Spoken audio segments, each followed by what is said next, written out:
नमस्कार दोस्तों, स्वागत है आपका BMJ एकेडमी में। दोस्तों, आज के वीडियो में हम यूरोप महादेश की सभी प्रमुख नदियों के बारे में पढ़ेंगे। यूरोप महादेश की सभी प्रमुख नदियाँ जो यूरोप के व्यापार में प्रमुख भूमिका निभाती हैं, उन सभी को देखते हैं और साथ ही उनकी स्थिति भी यूरोप महादेश के मानचित्र पर देखते हैं। यूरोप महादेश की प्रमुख नदियाँ। वोल्गा नदी। वोल्गा नदी यूरोप की सबसे लंबी नदी है, जिसका उद्गम पश्चिमी रूस में वल्दाय पहाड़ी से होता है। यह दक्षिण की ओर प्रवाहित होते हुए कैस्पियन सागर में अपना जल गिराती है। वोल्गा नदी के तट पर एक शहर वोल्गोग्राद स्थित है, जो पेट्रोलियम उत्पाद के लिए प्रसिद्ध है। आइए इसे मैप पर देख लेते हैं। ये देखिए, ये रूस का हिस्सा है। यहाँ रूस की राजधानी मॉस्को, और यहाँ है वल्दाई पहाड़ी। ये वल्दाई पहाड़ी से वोल्गा नदी निकलती है और इस तरह से प्रवाहित होते हुए ये कैस्पियन सागर में अपना जल गिराती है और यहाँ स्थित है वोल्गोग्राद। इसे राजनीतिक मानचित्र पर भी देख सकते हैं। ये रूस है, राजधानी इसकी मॉस्को, और यहीं है ये रिबिन्स्क जलाशय जो देख रहे हैं, ये वल्दाई पहाड़ी के ही पास है। यहीं से वोल्गा नदी निकलती है और इस तरह से प्रवाहित होते हुए यहाँ वोल्गोग्राद शहर है, आकर कैस्पियन सागर में अपना जल गिराती है। अगला देखते हैं यूराल नदी। यूराल नदी यूराल पर्वत से निकलकर दक्षिण की ओर प्रवाहित होते हुए कैस्पियन सागर में अपना जल गिराती है। वोल्गा नदी और यूराल नदी, दो बड़ी नदियाँ अपना जल कैस्पियन सागर में गिराती है, जिसके कारण ही कैस्पियन सागर के उत्तरी हिस्से में खारापन कम है, क्योंकि नदी का जल मीठा होता है और दो बड़ी बड़ी नदियाँ अपना जल कैस्पियन सागर में ही गिराती है। इसलिए जो कैस्पियन सागर का जो उत्तरी हिस्सा है, जहाँ वोल्गा और यूराल अपना जल गिराती है, इसलिए वहाँ पर का खारापन जो है वो कम है। आइए इसे भी मैप पे देख लेते हैं। ये यूराल पर्वत है और यहीं से यूराल नदी निकलती है और इस तरह से दक्षिण की ओर प्रवाहित होते हुए कैस्पियन सागर में अपना मुहाना बनाती है। ये रहा कैस्पियन सागर और इसमें वोल्गा नदी और इधर से यूराल नदी, दो बड़ी नदियाँ आके इधर अपना जल गिराती है। तो इसलिए इस हिस्से में जो कैस्पियन सागर का जो उत्तरी हिस्सा है, उसमें खारापन कम गया है। अगला है डेन्यूब नदी। यह यूरोप की दूसरी सबसे लंबी नदी है। सबसे लंबी नदी वोल्गा, दूसरी सबसे लंबी नदी डेन्यूब नदी। डेन्यूब नदी जर्मनी के ब्लैक फॉरेस्ट पर्वत, जैसे यहाँ सतपुड़ा श्रेणी है भारत में ब्रंशोत्थ पर्वत का उदाहरण, उसी तरह से यूरोप में ये जर्मनी में ब्लैक फॉरेस्ट है, जो कि ब्रंशोत्थ पर्वत का उदाहरण है। तो जर्मनी के ब्लैक फॉरेस्ट पर्वत से निकलकर डेन्यूब नदी दक्षिण पूर्व दिशा में प्रवाहित होते हुए 5 देशों की राजधानी, जिसमें कि वियना जो कि ऑस्ट्रिया की राजधानी है, ब्रातिस्लावा जो कि स्लोवाकिया की राजधानी है, बुडापेस्ट जो कि हंगरी की राजधानी है, बेलग्रेड जो कि सर्बिया की राजधानी है, और बुखारेस्ट जो कि रोमानिया की राजधानी है।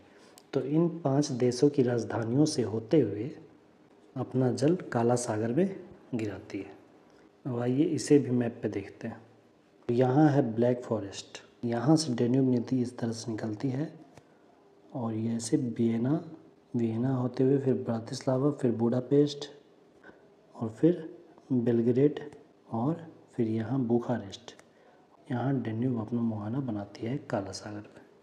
राजनीतिक मानचित्र पर देखें तो यहाँ ये जर्मनी, यहाँ ब्लैक फॉरेस्ट है, डेन्यूब नदी यहाँ से निकली और फिर वियना, फिर ब्रातिस्लाविया, फिर बुखारेस्ट, बुडापेस्ट और उसके बाद बेलग्रेड, और बेलग्रेड के बाद बुखारेस्ट के बाद फिर यहाँ काला सागर में अपना जल गिराती है। तो यह यूरोप की दूसरी सबसे लंबी नदी है।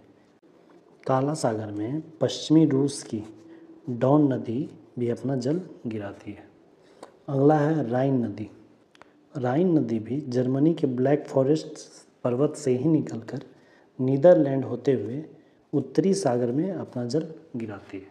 ब्लैक फॉरेस्ट से दो नदियाँ निकलती है, पहला डेन्यूब, तो वो दक्षिण पूर्व दिशा में जाती है, और दूसरा है राइन नदी, तो वह उत्तर की ओर प्रवाहित होती है।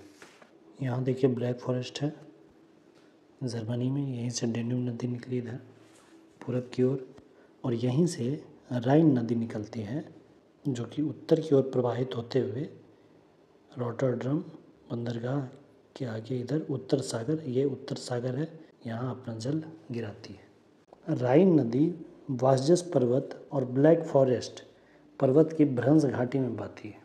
राइन नदी के मुहाने के पास ही यूरोप का सबसे बड़ा तथा व्यस्ततम बंदरगाह रॉटरडैम स्थित है। यूरोप का जो सबसे व्यस्ततम बंदरगाह है रॉटरडैम, वह राइन नदी के मुहाने के पास ही स्थित है। राइन नदी यूरोप का सबसे व्यस्त आंतरिक जलमार्ग है। राइन नदी को जर्मनी में कोयला नदी भी कहते हैं, क्योंकि पश्चिमी यूरोप में कोयला का सबसे ज़्यादा उत्पादन राइन नदी घाटी और तथा इसकी सहायक नदी रूर नदी घाटी से प्राप्त किया जाता है। रूर प्रदेश को काला प्रदेश तथा यूरोप का हृदय स्थल भी कहा जाता है। अगला देखते हैं एल्ब नदी। एल्ब नदी चेक गणराज्य से निकलकर उत्तर की ओर प्रवाहित होते हुए जर्मनी के हैम्बर्ग शहर से होकर उत्तरी सागर में अपना जल गिराती है। ये देखिए चेक गणराज्य, यहीं से एल्ब नदी निकलती है और इस तरह से उत्तर की ओर प्रवाहित होते हुए यहाँ देखिए हैम्बर्ग है, यहीं अपना मुहाना बनाती है। आइए कुछ अन्य नदियाँ भी देख लेते हैं।